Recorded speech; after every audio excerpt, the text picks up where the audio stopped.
So, andito kami ngayon sa Itami International Airport or kilala bilang Osaka International Airport.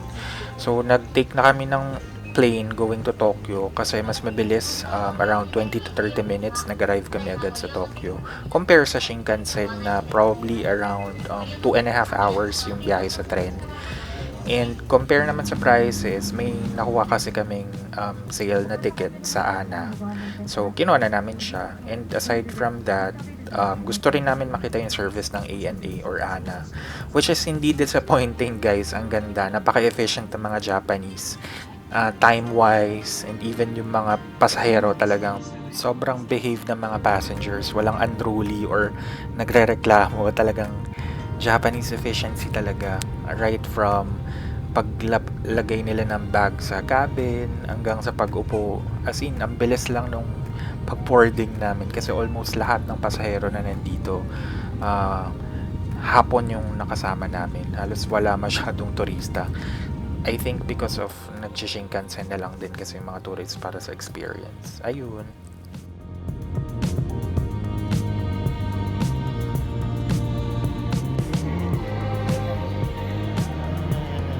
Sa siya.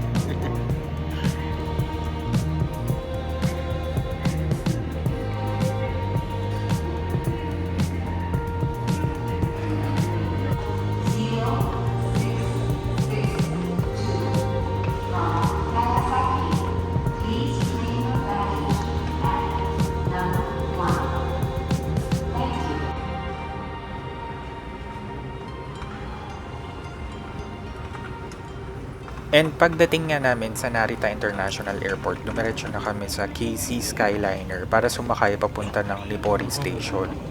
Then from Nippori Station, nag-transfer kami ng JR Yamanote Line going to Shinjuku. Kasi nandun malapit yung hotel na pag-i-stayan namin. Pagdating naman sa gastos, one way from the airport to Nippori Station, it costs around 1,000 pesos per pax. And then from Nippori Station to Shinjuku naman, it's roughly around 80 to 100 pesos. Pwede na rin kasi sobrang layo din nung airport to city.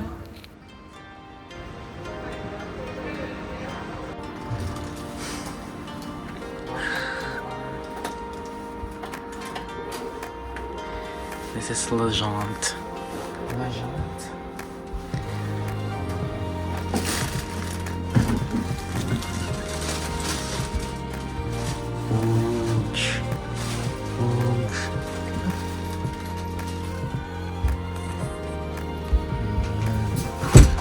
Safe.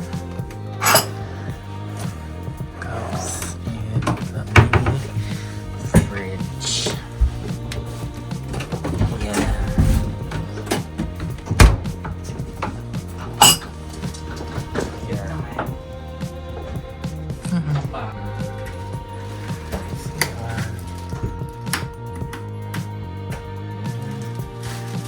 Parang ako real estate. Kita ako. Yes. Toilet and bath.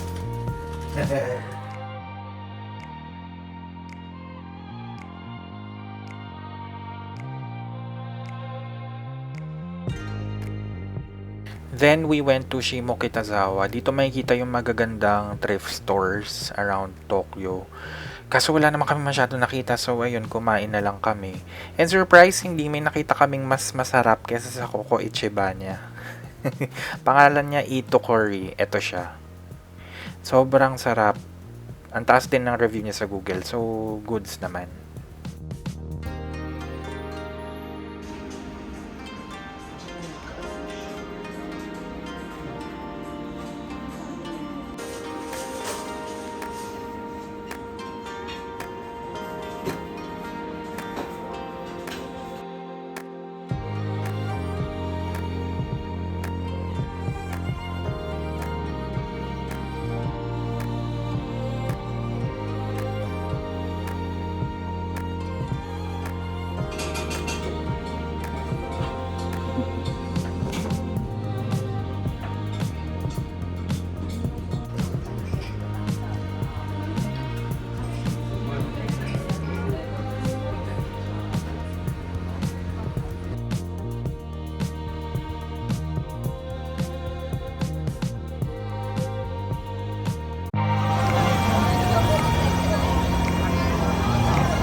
Ayan, nakatulog nga ako sa sobrang pagod. Tapos pagising ko, ayun, gutom na gutom ako. So, naganap ako around sa Legend Hotel ng pwedeng makainan na parang Japanese restaurant. Well, Japanese restaurant. So, may nakita akong parang katsu store, katsu restaurant. Ito nga pangalan niya is Nakao or Nakawu. Nakao.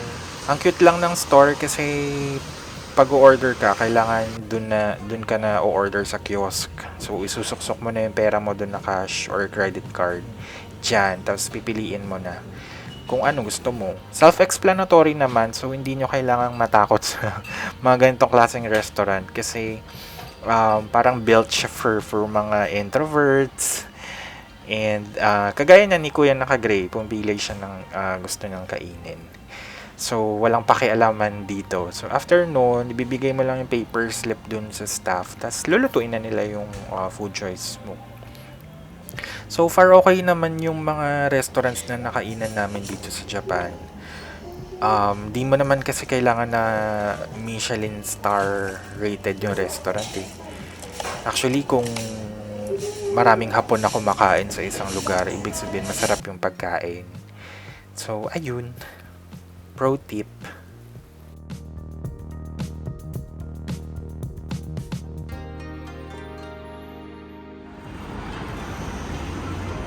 Agad sila.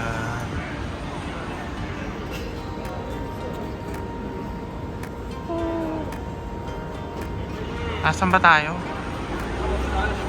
Shinjuku.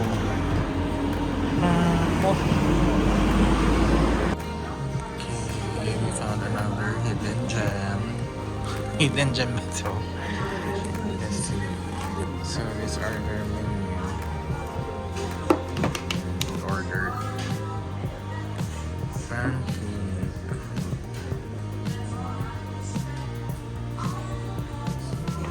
Let's go down in the view.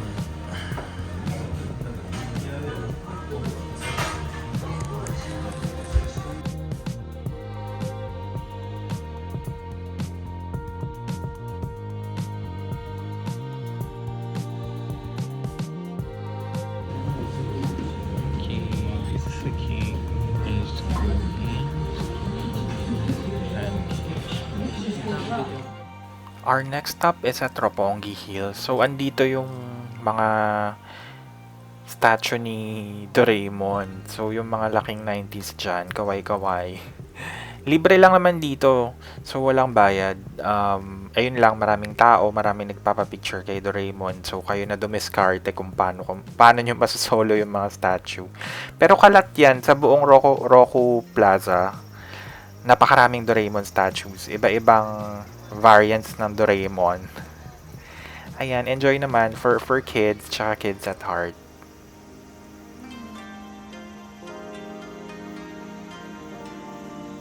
Doraemon! May tatlong Doraemon doon. Next na pinuntahan namin is yung Ginza. Isa to sa pinakadinadayong shopping district sa buong Tokyo. Lahat ng stores actually andito na kung mahilig kayo mag-shopping. Merong luxury items, bags, shoes. Actually, ang pinaka-pinunta talaga namin dito is yung 12 floors na Uniqlo store. And dito na din kami na-introduce kay GU, which is yung sister company ni Uniqlo.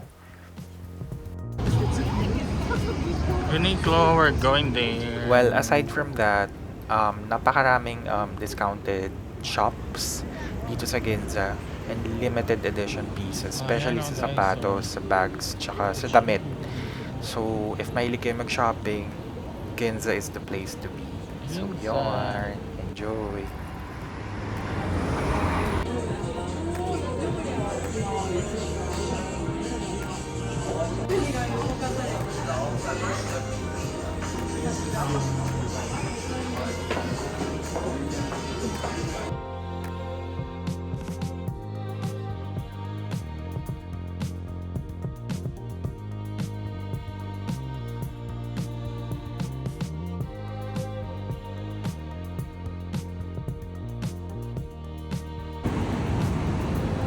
Ginza.